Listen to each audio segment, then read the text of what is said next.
Yeah, let's just start again with tell me your name, where you're from, Okay. and then you can go right into what I asked Gary Dale Courtney, and I was born in Hominy and grew up in Tulsa. My father was working for the small town newspaper in Cleveland, the heart of the Pawnee Nation, and I was born 11 miles away in Hominy Hospital because Cleveland didn't have a hospital at the time, in the heart of the Osage Nation, and I'm part Cherokee. I get part of that from my father's side of the family in southwest Missouri, who originally came from North Carolina and Tennessee, and part of it from my mother's side of the family, who came from Alabama into northeast Texas. But growing up in, I guess, starting in second grade, moved from Hominy, where father had worked for the newspaper there for 2 years, and I started second grade in Tulsa. At the time junior high school rolled around, my folks got their first house, and we moved out by Mohawk Lake, North Tulsa, and I started junior high school at Cherokee and Turley. And I hated history. So many of the teachers made it so dry because they just made it a memory exercise, and they'd about have to drag me into a history classroom. Same thing in high school. I double majored in mathematics, 2 different foreign languages, and minored in chemistry and physics just to get out of taking a history class.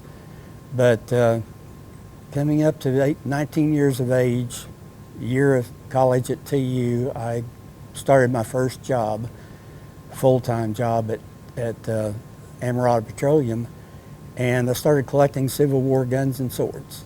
And through the back door, I got interested in history. But while I was there in my teenage years in Tulsa, I was very active in both Teen Nation at Turley and a civic youth group, and a similar one at the Central YMCA, the YMCA Record Hop. Was committee chairman and became president of both of those organizations over an 8-year period. I was very active in outdoor adventure, still am. First president and first cartographer of the National Speleological Society chapter, or Grotto, there in Tulsa, and I established their first meetings at the Central Library, which I understand are still being held some 40 years later, over 40 years later. Same place, same night of the month. We explored underground all over Oklahoma, some into western Arkansas, both discovering the caves, exploring them, and mapping and doing biology and geology studies underground, rappelling into total darkness in pits underground, and putting in pretty good condition. Got one of the first scuba tanks in the state of Oklahoma in 1962 from a buddy of mine who was leaving for the Marines. And I didn't do a whole lot in that because I had problems with my sinus. Smoked a lot. Filterless cigarettes, cigars, pipe, all that. So I couldn't keep up with the pressures underwater. But I pioneered backpacking starting in the late 60s. 1970s, I did 7 annual solo trips alone to 14,000 feet at different places in Colorado Rockies every year. Going out alone with a 75 to 84 pound backpack, and I only weighed 127. I'd carry it even in the snow above tree line and not see another human for 2 weeks for that 7 years. On one of the trips, a friend of mine from Tulsa originally lived in Arvada, a suburb of Denver. I'd stay over the leading weekend there, Saturday night, before I went out for my 2 weeks in the mountains. He told me about talking to an old U.S. Marshal, nearly 100 years old, who he met through a friend at Coors where he worked designing the can lines as an engineer, about his discovery, accidental discovery, an old lost gold mine. And he said the Marshal went back. He used to ride the mountains on horseback as a deputy U.S. Marshal. And he went back and couldn't find it again because it was a vertical shaft and you had to be above it to see it. Right. He had literally stumbled onto it, falling off his horse accidentally. Well, Bob Patterson, my friend from Arvada, he said, do you think you could take your 2 weeks, Jeremiah Johnson trip is what we called it, looking for that mine? Told me the approximate lay of the land. I did. And he said, use your cave exploring search legs, long legs, running the ridges to help you find that gold mine. And I did. I restaked it, went to nearest county seat, got me a lawyer, refiled the claim, and worked it for about 3 years. Until we moved to Houston, my new wife decided she didn't want to go up there every summer to keep the claim. It was going to take an amazing amount of expense hiring a full-time geologist and do some expensive core drilling just to follow the vein. So I let it go back to the government. But that was the 70s in Tulsa, and pretty much after being a senior advisor, adult advisor to the YMCA Record Hop group in the early 60s, most of my male friends and I left during the Vietnam War. Some of them didn't come back.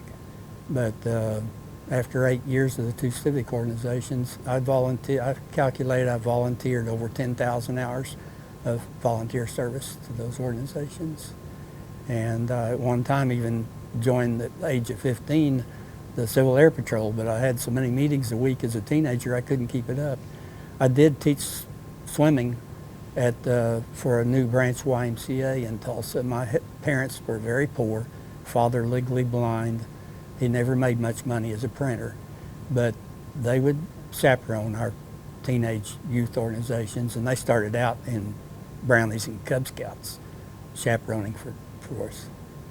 But I taught swimming during the summer. I had to walk or hitchhike 7 miles from my folks' house over to north of Northland Shopping Center, teach the class, and then walk or hitchhike back to the house after I volunteered my time teaching 2 classes every Saturday. So I wasn't really that great at a swimmer. I was probably more of a patient teacher than I was a good swimmer. I didn't have the endurance to compete, but I'd learned well from a teacher, John Payne, who recently passed away, who's my gym teacher there at Central High School, and he was also a teacher out of McLean. But getting into my first job at Amarada, I got to work with pioneers, some of the foremost experts in the world in geophysics. Spent 6.5 years in geophysics, was a member of the Tulsa Geophysical Society, worked with Ted Bourne, W.T. Bourne of Colorado School of Mines fame in geophysics. He was the head of our Geophysical Research Corporation subsidiary, and Amarada had the original patents in the geophone because 2 employees, DeGolyer and McNaughton, had invented reflective geophysics.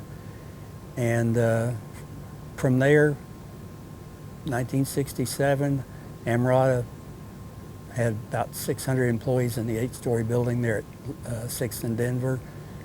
And they asked for volunteers within the employees, current employees, to help them start their very first computer department in 1967.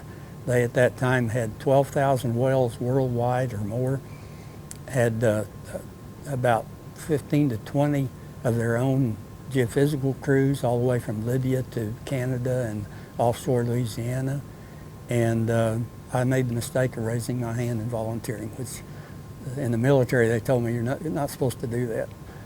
But I spent some time in active Air Force and got out to go back to Tulsa. I trained in ground radio maintenance, maintaining U.S. Air Force radios, and I did that for the rest of a 6-year period with the Air National Guard there in Tulsa, the 138th. We were transport squadron at that time. We were hauling supplies and personnel to Vietnam and then patching up bullet holes if necessary in the C-130 cargo planes when they came back. But learned that well. Amarada was patient with me on taking my time off too when I needed to. But getting into the computer world, we were a significant enough account with IBM that we got the latest, at that time, big mainframe computer. However large we wanted. We had 2 IBM systems engineers given an office in our building and assigned full-time just to our account only. I worked side by side with Bob Schultz, who was a early retired, due to a knee injury, NFL player and formerly a center with the Notre Dame. And he had gotten his knee messed up in play for the Detroit Lions and had to early retire, so he became an SE. Had a good 4-year education, college education, so he went to work for IBM. And we worked to set up along with a handful, about half a dozen others there at Amarada, the very first computer systems there, and then later going from there and after a year and a half to help start a new oil and gas company, White Shield Oil and Gas, for Tulsa millionaire Mickey Whitney. I went in with a handful of people, and our manager of the computer department had set up a general ledger system and a payroll system, but then he hired me to go in and design, program, and set up and train, just like at Amarada, design all the forms, the database, because they were doing everything manually. And they were going out and spending a $100 million drilling fund over the next 5 years. And they hired me to come in to create the rest of their software. And it had only been a year and a half before. I was just trainee programmer, so I was learning like it was sort of like a jumping off the starting line at the drag racer. You know, it was going full tilt immediately. And I even created a model. Had some discussions with Dr. Henry Keplinger in my office about what his reservoir engineers on contract were doing for our company. About 10 of them coming in and manually picking projection points for oil and gas production for each of about 750 wells, and it would take them many days to do it manually. And I discussed it. Henry Keplinger is interesting. He spoke 5 different languages, traveled on business as one of the foremost consulting reservoir engineers in the world, all over the world, and had him sitting there to learn from him, discussing what I intended to do with him in my office, and with Boyd Howard, our reservoir engineering department manager. I created with 12K of memory in that little IBM computer, I created a historical model. It would project, take 3 to 5 years of historical production, straight line decline curve on semi-log paper, and project it out month by month for 25 years with economic cutoff for operating expenses, automatically with variable parameters. And when I got done, I had 5 bytes of memory left in the basic generating program. So we were doing things from scratch. No one had computer systems. Everything I had to decide on how long to make, for example, this will give an indication how early in the industry it was. I had to decide how long to make each line of name and address as an optimum, because disk space was extremely expensive. 100 megabyte disk drive the size of a washing machine might cost $25,000, $35,000. So now you know why we set up only 2 digits for a year. That later got us in trouble. But I had to decide on the name and address, so I took to the Tulsa telephone directory and visually scanned it to determine how long to make each line of name and address to optimally cover almost all names and addresses, but take an optimum amount of space.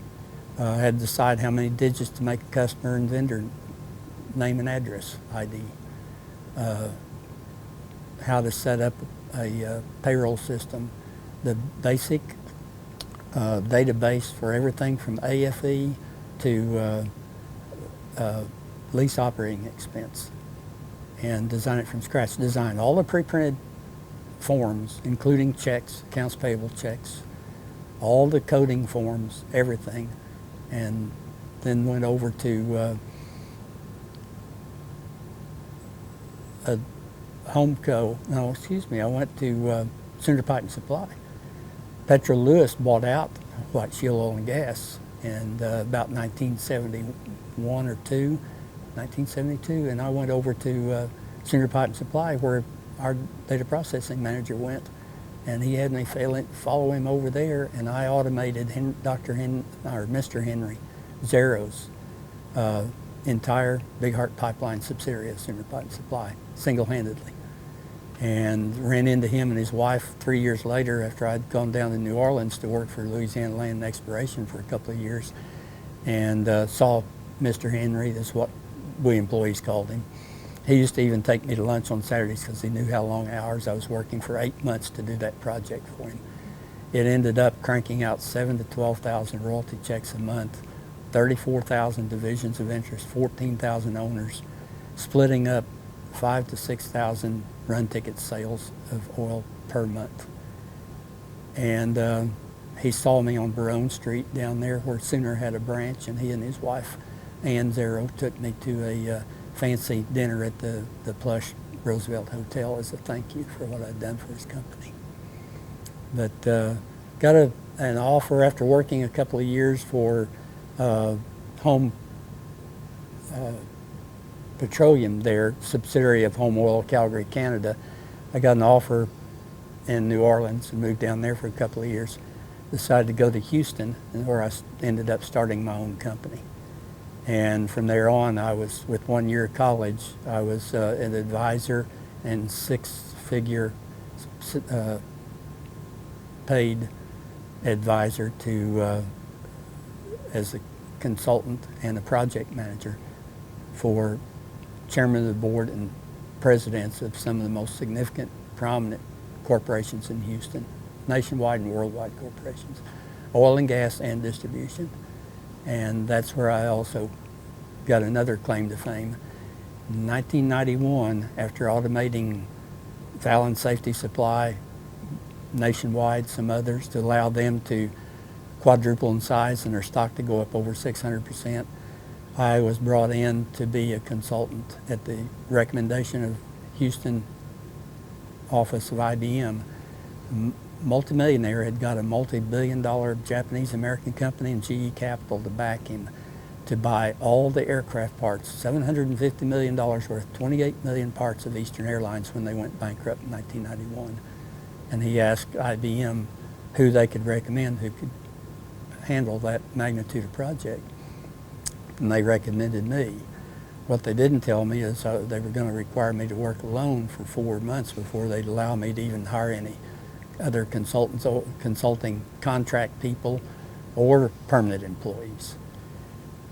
He brought me into his office along with the IBM executives. They had had me as a guest speaker to CEOs and CFOs of distribution companies in the Houston IBM office before as a keynote speaker. And these were nationwide companies I was speaking to. But they recommended me for this project. When we went to meet with him for him to decide whether to hire me on or not for a 12 to 15 month project, he told them that the magnitude of the project and that they all had to be out, barcoded and moved out to Houston from the Miami warehouses of Eastern within 4 months. Starting with an empty 135,000 square foot office warehouse building at Houston Hobby Airport, no furniture, no phones, no shelving, bare to the walls, a leak in the roof. And they said to me in front of him, said, "Gary, we didn't know the magnitude." They said, "This is not something that hadn't been done before, barcoding and setting up and selling inventory like this. But we didn't know the magnitude and the time constraints." They said, "It's impossible."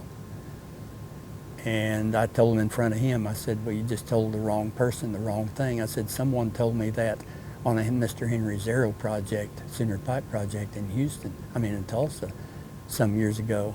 And I said, "You just told the wrong person the wrong word." And within 4 months, I had all the parts out of, and over 600 18-wheeler truckloads. And then after that, we leased 3 more warehouses near the 610 loop there in South Houston and moved all of the parts out of the hub at Atlanta, Georgia of Eastern Airlines. And we went from about 6 employees, me as a contract consultant, project manager. Within 4 months, we went to over 150 employees, hiring even part-time, every student at Rice Aviation knew anything about aircraft parts, even a little. We had people we had a forklift putting huge box up on pallets on 3-story high shelves. And we were moving in as many as 7 18-wheeler truckloads a morning of parts from Miami, Florida. Barcoding, even selling some of them on the trucks before they reached us to airlines all over the world. We sold a used 737 landing gear for $750,000 before it even reached our dock. But I went on to link our computer with the computer of a sales aircraft parts sales company in New Jersey, so you could sign on to either computer seamlessly. And I'd also set up with Fallon Safety Supply in 1985, I'd set up a nationwide email system before there was the internet. And they had their own intranet that I set up where they could get out of entering an order or a accounting entry and message back and forth between branches and go right back to what they were doing, not lose a single keystroke. But that pioneering of the computers, I watched the computers go from the big mainframes, and I got to watch the price of hard drives go way down. Now, that 100 megabyte hard drive that was the size of a washing machine, I'm carrying a 16 gigabyte flash drive in my pocket with my car keys right now on a flash drive. And I think I bought it for $5. A lot of mess. But you learn, I had to invent, design, write, publish, and teach some of the first computer manuals that ever existed. One set for the user departments, for each department application, and then one for the technical programmer analyst. It put me in a position too where I had to teach everyone their job all the way from personnel to the warehouse, how to do their job the new way and why they had to do it a different way. But I got interested in writing history books, and I moved over here in about 1997, went through putting up 2 month-long museum exhibits that filled the whole downstairs southern lobby of the John Vaughan Library for a month each, based upon 2 of my history books, one on Carl Janaway, the last surviving bank robber of the 1930s, and that was in 1998. And in fact, the museum exhibit and all of his personal effects that I had acquired, including the dictionary Al Capone had given him while he was nursemaid to Capone in Alcatraz, all were in that exhibit. And a friend of his from childhood asked me to write a book. And it took me 9 years before it got into print. I even delayed it 6 months so Steve Cox, who was over in Tulsa later on, could find a few more artifacts of Carl Janaway's personal items and dig them out for the book before it went to print. But 5 years later, 2003, I did a month-long museum exhibit, also getting attendees from 3 different states, from as far away as Oklahoma City. That was on the history of cave exploring, which I pioneered here in 1967. I was the first president and the first cartographer of the Tulsa chapter of the National Speleological Society. So I took my old maps that we had measured and surveyed and I had drawn, took my equipment, in fact, including the hard hat and the rappel rope I used to go into the pits of caves in northeast Oklahoma, and the gear that I was wearing when I led an expedition to map an underground river cave up northwest of Colcord, Oklahoma, the January Stansbury Cave. The equipment, hard hat and the boots and the rappelling rope and the carbide lantern that was in the exhibit also was the one I was wearing when I discovered the linking passage between 2 cave systems in Sally Bull Hollow, east of Stillwell, that I was the first human to discover it, first human to set foot in that linking passageway. No footprints had ever been placed there, and it created the longest cave in the state of Oklahoma. It's called Duncan Field, and it's now measured, surveyed length. Passage is over 10 miles in length. But we got to know a lot of the Cherokee people living back in the hills. We'd get permission to go on their land when they wouldn't allow anyone else, because they came to understand that National Speleological Society was like an underground version of National Geographic. We were a scientific group, and chances are if we named the cave, in many cases we'd name it after a landowner. If we mapped it, we'd give a copy of the map to the landowner. But some of the Cherokees thought we were a little crazy too, climbing in those dark holes in the ground. And we ran into some people who were a little suspicious. They wouldn't go in those caves. But a lot of them knew where they were, and they'd tell us where they wouldn't tell anyone else. But that, plus the backpacking into Colorado, kept me in pretty good shape. Coming up to present time, I've now authored over 6 books, 2 of which are in print, one on Janaway, one a dictionary of old-time and slang words and phrases, 3,600 of them, and some background about the history of this area. Janaway's life story is the only one that's ever been written, his biography. He built the getaway cars for Pretty Boy Floyd and Carl Janaway, robbed 6 banks in Arkansas himself. His wife robbed the Paris, Arkansas bank of today's equivalent of $1 million by herself. And then after they caught him after escaping from prison 3 times in Arkansas prison, they put him in Alcatraz so he couldn't get away again. And Warden Johnston assigned him to be nursemaid to Al Capone when Capone got terminally ill. But I've done over 30 booklets and short stories, some of which have been front page feature newspaper articles. And one of the articles I wrote that's a booklet now, special limited edition printing, was of the life of Charlie Kirk, local Tahlequah Keys area legendary rancher and cowboy.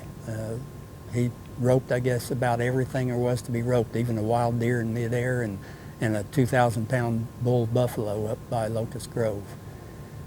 He and his partner, Carl Greenhall, he was partners with Carl for 35 years in the Tahlequah sale barn, and they moved it out of near the old McDonald's to where the present location is, and they deeded the other location over to the Cherokee Nation. But Charlie started out in a one-room cabin down the Illinois River, no water, no electricity. And when he was 12 years old, he cut wood for a moonshiner for 50 cents a day to make spending money. Ended up getting an 8th grade education, but Charlie went on to own 8 ranches, half of the sale barn for 35 years, thousands of head of cattle on thousands of acres. But still, when my 2 children would come up from their mothers in Houston area during the summer after I'd moved back up here following a divorce, Charlie would stop what he was doing, saddle horses and take us out riding. Well, I took pictures with an old film camera I had with me of him on horseback, his ears twitching, and me on horseback on that day he took my kids and I riding on his home ranch about 2002. And it came out perfect. I finally got both of our horses stand still long enough, and with the flowers under his horse's belly and the hills of Camp Gruber in the background, Charlie liked it so well he paid me for a huge enlargement. He not only that, but he paid me to drive to Ziegler's frame shop in Tulsa and have it custom mounted, matted and framed. But hanged it on the wall of his den.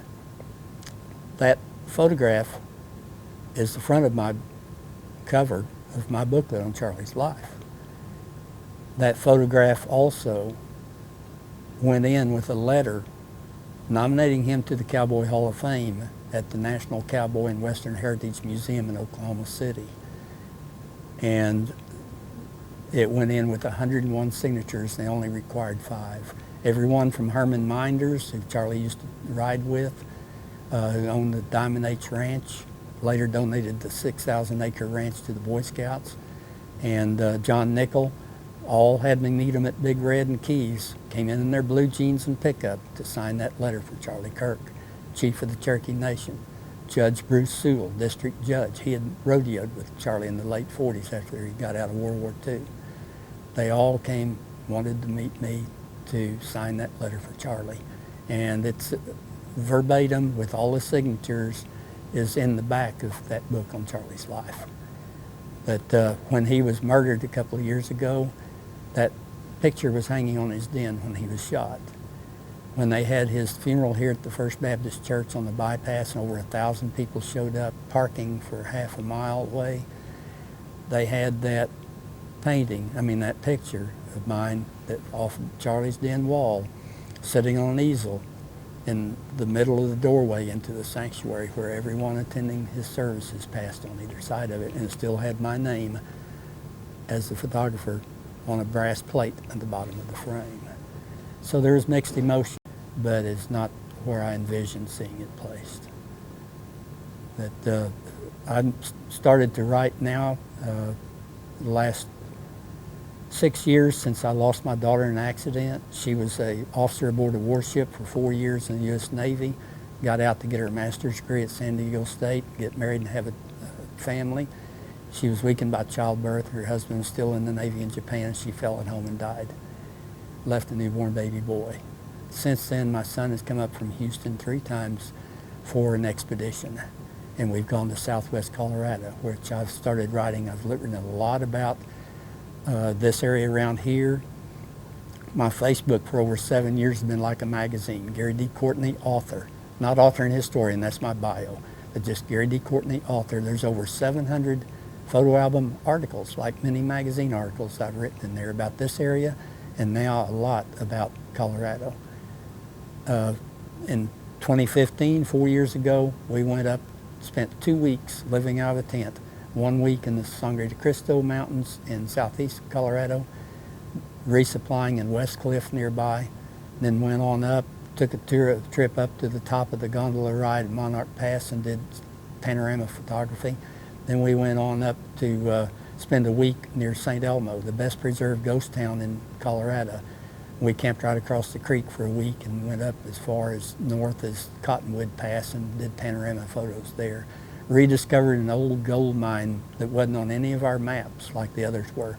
Way up on a hike into the mountains near tree line one day near 11,000 feet, and photographed it and the remains of an old miner's cabin and that no one knew was there since 1870s. 2 years ago, we decided to go to the San Juan Mountains, where I had taken my son and daughter when they were 3 and 5 years old to ride the old steam train between Durango and Silverton. We went back again in 1998 and 99 when they were 13 and 15 years old and 14 and 16, and we went a different trail for 2 weeks, backpacking, living out of our backpacks and doing photography in those San Juan Mountains. There's 312 peaks over 13,000 feet in the San Juans, and we camped and hiked right in the middle of them every day. 14 of those are over 14,000 feet.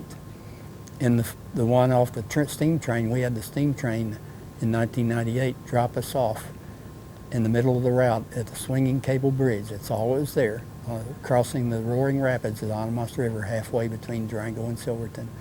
They dropped us off and left us to be in the mountains by ourselves for 2 weeks. And then when we came back to the bridge 2 weeks later, or a little less, we had to allow time to get home. We gave a special signal to the engineer on their second trip back to Durango in the afternoon, and he stopped the train, picked us and our backpacks up. And I have photographs recording all of this. And I've written stories about it. 2 years ago, we went up to the San Juans. I had lived there after a serious illness here on penicillin from a dentist, nearly dying 15 years ago. I left and spent several years with my sister in Broken Arrow, and then I went out for half a year and lived in a cabin northeast of Durango on Viacita Creek, right next to a trailhead, right at the doorstep of the Weminuche Wilderness. No motorized vehicles, only hiking trails into it.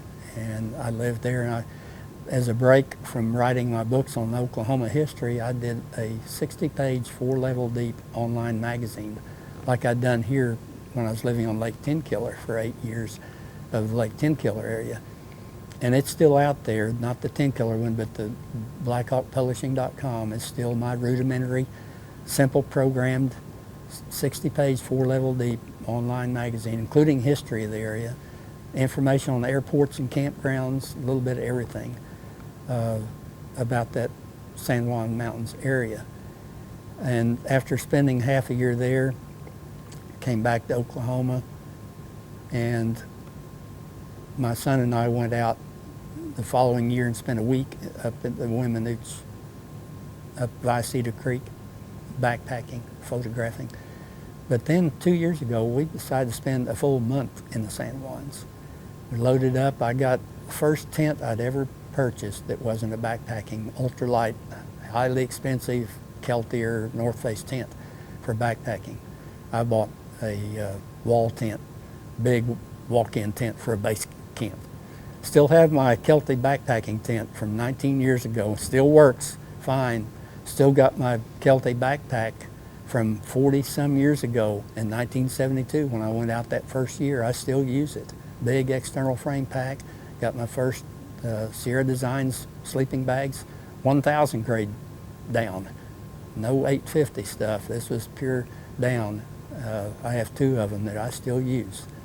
Same way with my down parka. I picked out the North Face down parka in 1972 because they were using it to climb Mount Everest. And I figured that was the best you could get. And I've still got it, still working. And it's 1000 grade down. But we went up and spent 2 weeks, 3 different base camps. 2017, June and July. Took over 7,000 to 8,000 Nikon images between my son, who's also an outdoor photographer. He lives north of Houston. He has the challenges of Asperger's, but he's a brilliant photographer, and he's also a computer graphics artist. And he's an outdoor adventurer like I've always been because I brought him up as a child being that way. And we spent a month in 3 different base camps, Viceta, Haviland Lake, and west of Silverton in a primitive camp rather than the U.S. Forest Service camps as before. We went out west of Silverton for our 3rd as a primitive camp on Mineral Creek.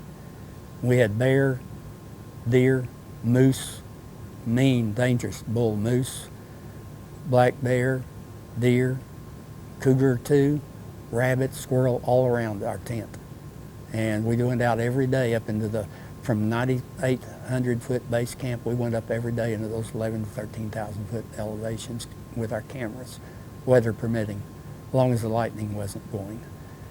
We decided this year to do it again. So we went up June and July thinking we'd do the same thing. Well, the state of Colorado had just had 500% of their historical average snowfall this last winter. San Juan Mountains had got in excess of 700% of their historical average.